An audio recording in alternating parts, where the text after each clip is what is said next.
اعوذ باللہ من الشیطان الرجیم بسم اللہ الرحمن الرحیم۔ آغاز عمل از نام خدا جو مہر ہمہ جو رحم ہمہ، سن اور مدح توصیف و ثنا زیبا ہے تجھے اے صلی اللہ۔ یاران خوش خیال و عزیزان محترم، السلام علیکم ورحمۃ اللہ وبرکاتہ۔ یہ ایک ڈھنگ اور طریقہ ہے، بلکہ اسے اصول کہیے کہ جب کسی اہم موضوع پر نفع بخش اور سیر حاصل گفتگو مقصود ہوتی ہے تو اس مضمون کی مبادیات سے گفتگو کا آغاز کیا جاتا ہے تاکہ اذہان اس پیغام کو پوری طرح قبول کرنے کے لیے آمادہ و تیار ہو جائے اور ہر قسم کا ابہام، کسی قسم کا ابہام در نہ آئے اور کوئی نقطہ ایسا باقی نہ بچے جو دوران گفتگو تشریح طلب رہ جائے اور ذہنی الجھن و خلفشار کا سبب بنے۔ انبیاء علیہ السلام کا تذکرہ کوئی عام تاریخی کہانیاں نہیں کہ جنہیں صرف وقت گزاری کے لیے سنا جائے، بلکہ یہ تذکار اگر ایک طرف معلومات کا گنج بے بہا ہے تو دوسری طرف یہ زندگی کا ڈھنگ اور سلیقہ بدلنے میں معین و مددگار ہیں۔ اگر ان تذکار سے ایک طرف بدعقیدگی کی دھند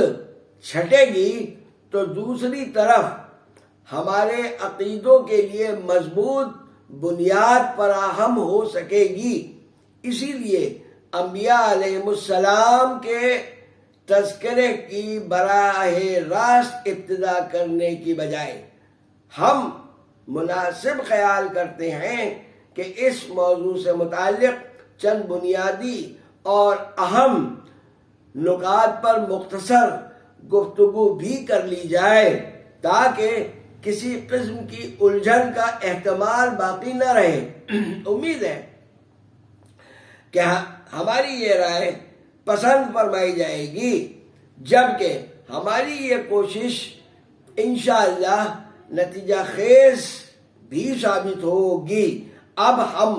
اپنے اصل موضوع کی طرف اس انتباہ کے ساتھ آگے بڑھتے ہیں کہ قصص الانبیاء کی ترتیب و تدوین میں اسرائیلیات کی آمیزش سے بچنے کی طرف عموماً خصوصی توجہ نہیں دی گئی۔ جہاں سے جو روایت دستیاب ہوئی اسے جوں کا توں بیان کر دیا گیا، جس کا نتیجہ یہ نکلا کہ بعض ایسی روایات بھی جمع کر لی گئیں کہ جن میں انبیاء کرام علیہ السلام کی تنقیص و توہین کے واضح پہلو نکلتے ہیں، جبکہ ہمارا عقیدہ یہ ہے کہ تمام انبیاء و رسل علیہ السلام معصوم عن الخطا ہیں، یعنی ان سے غلطی کا امکان ہی نہیں ہے۔ لہذا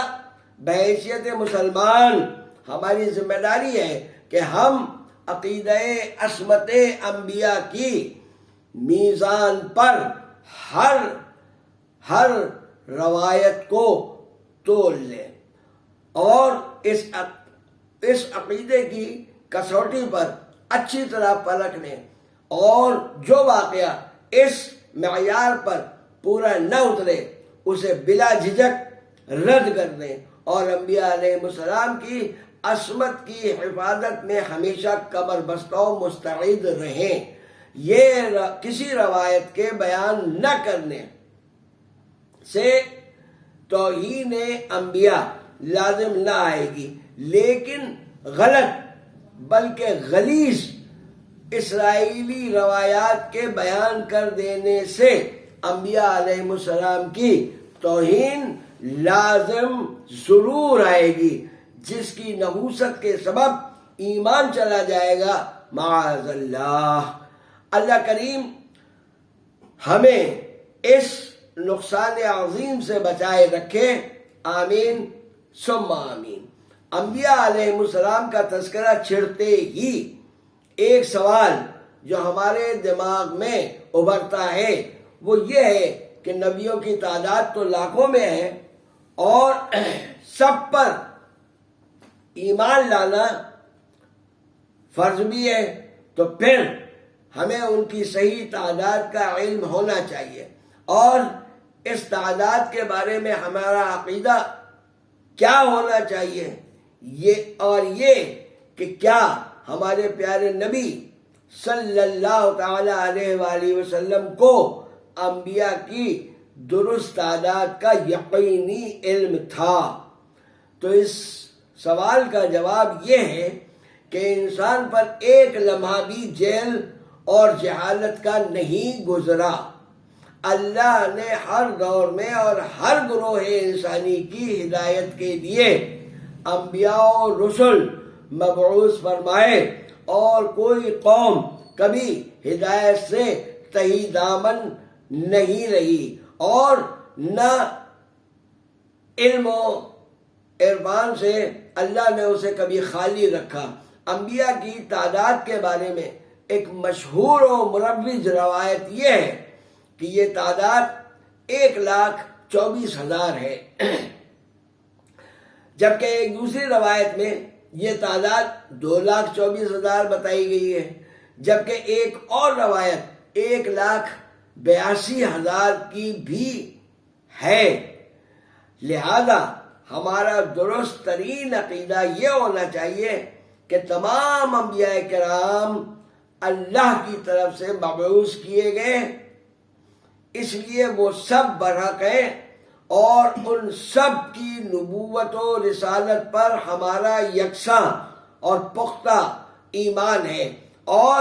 ہمارے نبی احمد مصطفیٰ محمد مصطفیٰ صلی اللہ تعالی علیہ وآلہ وسلم اللہ کے آخری نبی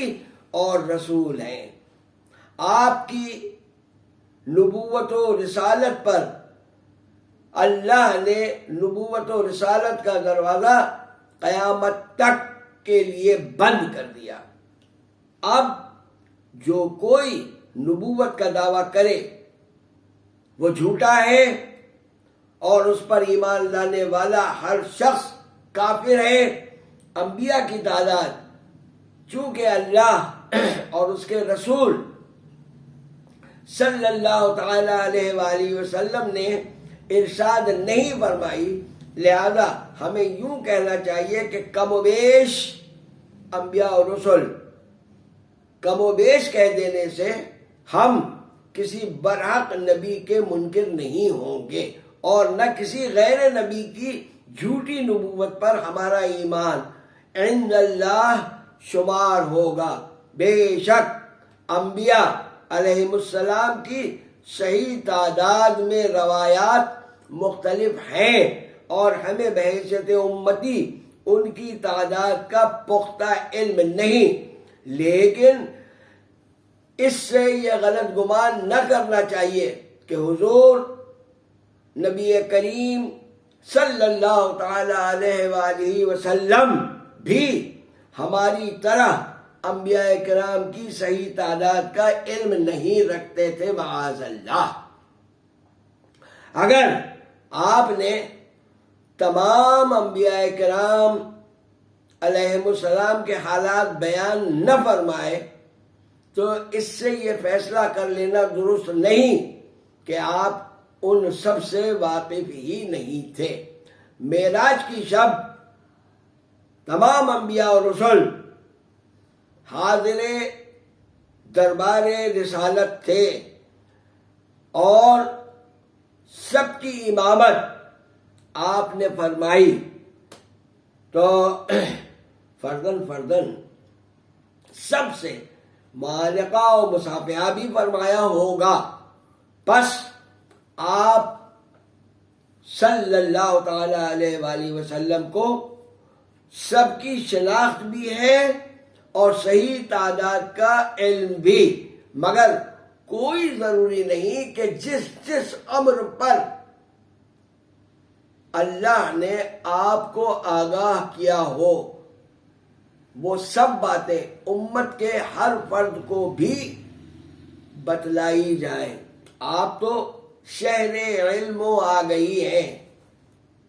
اور سیدنا و مولانا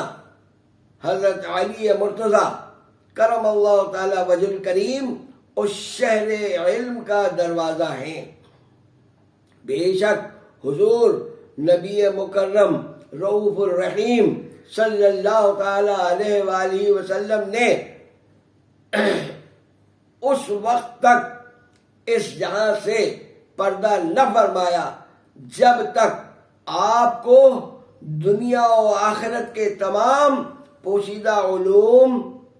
عطا نہ فرما دیے گئے۔ یہ اور بات ہے کہ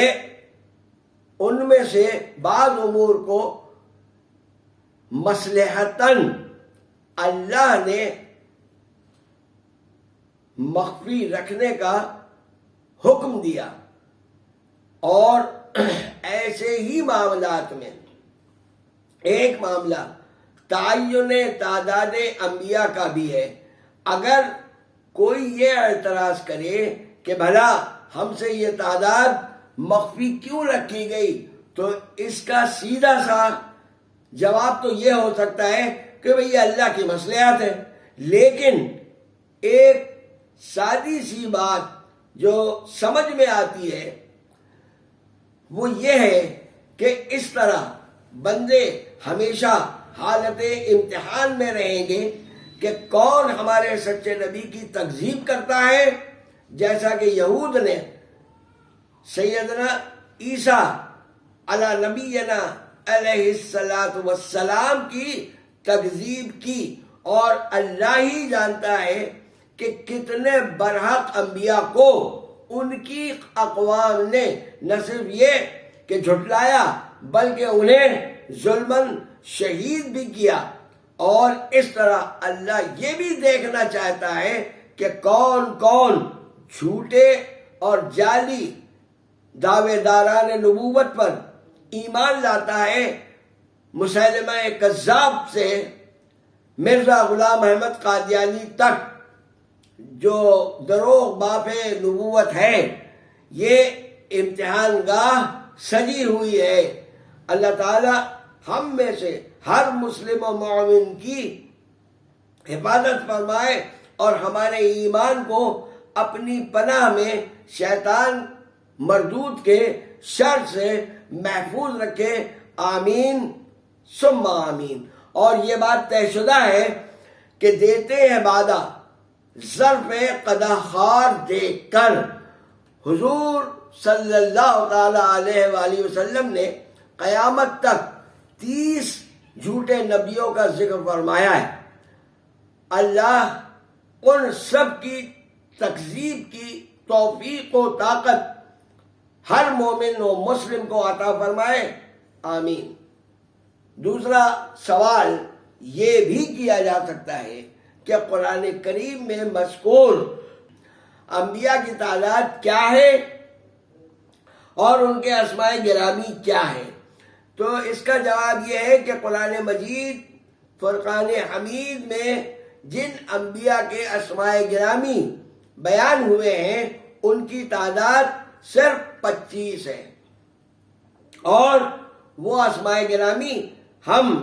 آپ کے سامنے پیش کیے دیتے ہیں۔ سیدنا آدم علی نبینا علیہ السلام، سیدنا نوح علیہ السلام، سیدنا ابراہیم علیہ السلام، سیدنا اسماعیل علیہ السلام، سیدنا اسحاق علیہ السلام، سیدنا یعقوب علیہ السلام، سیدنا یوسف علیہ السلام، سیدنا ہود علیہ السلام، سیدنا صالح علیہ السلام، سیدنا لوط علیہ السلام، سیدنا موسیٰ علیہ السلام، سیدنا ہارون علیہ السلام، سیدنا شعیب علیہ السلام، سیدنا داؤد علیہ السلام، سیدنا سلیمان علیہ السلام، سیدنا زکریا علیہ السلام، سیدنا یحییٰ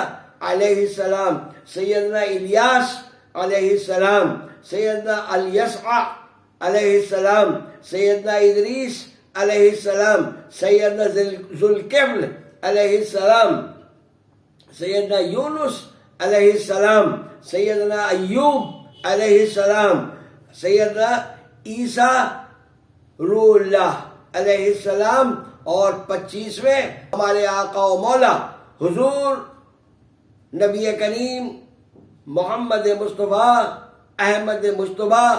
صلی اللہ تعالی علیہ وآلہ وسلم، آپ سب کی سماعتوں اور توجہات کا ازحد شکریہ، جزاکم اللہ خیر۔ اس دعا کے ساتھ فی امان اللہ کہ اللہ جملہ مومنین و مومنات، مسلمین و مسلمات کو دارین میں کامیاب و کامران فرمائے۔ اور اب 2 بند سلام کے جو میں نے کچھ عرصہ قبل عرض کیا ہے، سماعت کیجئے، اور اگلی نشست میں انشاءاللہ آپ سے پھر ملاقات ہوگی۔ تمہیں نے بھنور سے سفینہ نکالا، تمہارے منادی ہیں یحییٰ زکریا۔ تمہیں نے بھنور سے سفینہ نکالا، تمہارے منادی ہیں یحییٰ زکریا۔ تمہیں عین موسیٰ، تمہیں عین عیسیٰ، دعائے ابراہیم ہے ذات والا۔ درود آپ پر اے رسول مکرم، سلام آپ پر اے نبی معظم۔ فرشتوں کا سجدہ تمہارے سبب ہے، تمہارا ہی محبوب باری لقب ہے۔ نہ ہے شرط رنگت، نہ جاہ و نسب ہے، جو ہے تم کو پیارا وہ محبوب رب ہے، جو ہے تم کو پیارا وہ محبوب رب ہے۔ درود آپ پر اے رسول مکرم، سلام آپ پر اے نبی معظم صلی اللہ تعالی علیہ وآلہ وسلم۔ جزاک اللہ، فی امان اللہ۔